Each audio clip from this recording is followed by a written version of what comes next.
A member of parliament has been killed. Prime Minister has resigned and escaped to a naval base. Statues of former Prime Minister's family were destroyed and there is an order to openly shoot rioters. This is what is happening in Sri Lanka right now. India's neighbor is going through a massive economic crisis and political unrest. India has extended the helping hand but has refused to send in any troops. But before we know what is happening in Sri Lanka right now, we need to understand how it reached to this stage of economic disruption. There are several factors behind this crisis. Number one, the Easter bombings. Sri Lanka's economy is very heavily dependent on its tourism industry. On April 21, 2019, 3 churches in Sri Lanka and 3 luxury hotels in Colombo were attacked in a series of terrorist suicide explosions on Easter Sunday. Nearly 270 people had died, which also included many foreign nationals. This terribly hit the tourism industry, and as a result, the tourism industry saw a decline of 21% in just 1 year. This caused a bad impact on Sri Lanka's economy because foreign tourists also bring a lot of cash with them. And then we had bad political and economic decision in 2019. In 2019, the newly elected president of Sri Lanka, Gotabaya Rajapaksa, reduced VAT from 15% to 8%. The income of the small nation declined even further. And then we had the COVID crisis in March 2020. If tax cuts and the Easter bombings hurt the economy, COVID-19 made it even worse. Lockdown crippled Sri Lanka's economy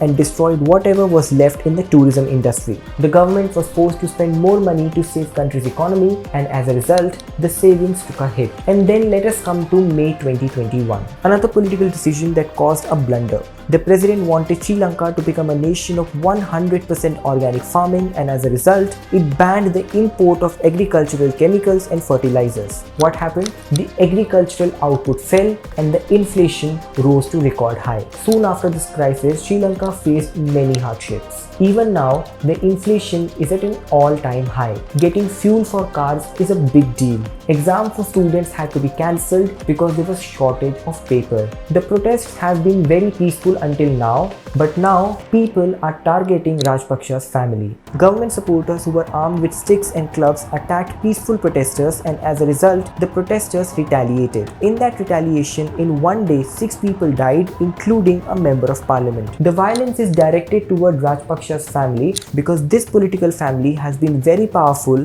in the last few decades. Mahinda Rajapaksa, who just quit as a prime minister, has Gotabaya Rajapaksa, his brother, as the president of the country. 3 other Rajapaksa's members were also in the cabinet until early April. Their populist measures, blended with bad economic decisions, caused these hardships. The president has refused to step down, but at the same time, the opposition has refused to budge. The situation is getting worse day by day, and there is no solution in sight. India so far has provided $3.5 billion in aid. The country is also negotiating a bailout package with the IMF. But will this island nation return to normalcy? What will happen to the Rajapaksa's family? When will Sri Lankans live an ordinary life? These questions will be answered in the next few weeks. What do you think about this? Let me know in the comment section. And if you like this video, do not forget to drop in a like and subscribe to India Times.